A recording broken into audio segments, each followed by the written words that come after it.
Dalawang insidente ng pagkalunod sa Rodriguez, Rizal, isang binatilyong nangisda sa Marikina River Spillway at isang batang naligo sa Wawa River. May unang balita si EJ Gomez. Patay na nang matagpuan ng mga otoridad ang isang binatilyong nalunod umano sa Rodriguez, Rizal noong Sabado. Ayon sa barangay, may kasamang kaibigan ng biktima nang mangyari ang insidente sa Marikina River Spillway sa barangay San Isidro. Nung sumabit po yung pamimingit niya doon sa ilalim ng tubig, pinuntahan daw yung bata, then doon po na hinila yung tubig papunta doon sa gitna.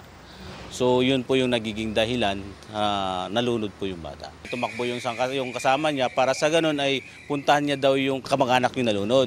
Ilang tanod daw ang nakasaksi sa insidente na agad nagsagawa ng search and rescue operation. Nag-umpisa kami ng 5:30. Tapos nung dumating po ng 9 o'clock sa gabi ay pinahinto na namin dahil nga po delikado na rin po para sa mga rescuer natin na lumangoy pa dun sa area dahil nga dun sa ilalim ay may mga batong malalaki.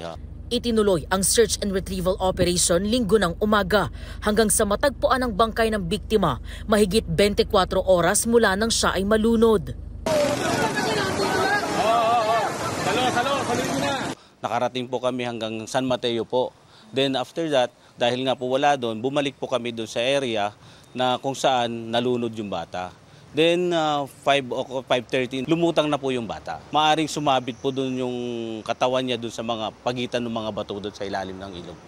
Susubukan pa namin na kunan ng pahayag ang kaanak ng nasawing biktima. Sa Sitio Inigan sa Barangay San Rafael naman, isang batang 4 na taong gulang ang nalunod din sa Wawa River. 2 oras na paglalakad po mula rito sa aking kinatatayuan sa bahaging ito ng Wawa Dam, nalunod umano ang biktimang Kinder 1 student. Sa investigasyon ng pulisya, alas 11:30 ng umaga nitong linggo nang maligo ang biktima kasama ang 2 niyang kalaro. Isang saksi ang nagsabing pumunta pa raw sa kanilang bahay ang mga bata bago magtungo rito sa ilog. Ilang oras ang lumipas, 2 bata na lang daw ang bumalik. Tumagal daw ng 1 oras bago matagpuan ang bata ayon sa barangay.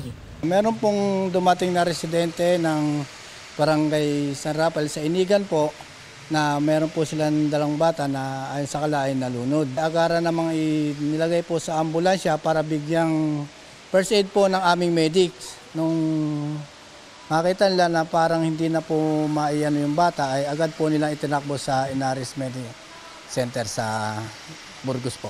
Dead on arrival ang biktima sa ospital. Sisikapin pa naming kunan ng pahayag ang kaanak ng biktima. Itong unang balita. EJ Gomez para sa GMA Integrated News. Gusto mo bang mauna sa mga balita? Mag-subscribe na sa GMA Integrated News sa YouTube at tumutok sa unang balita.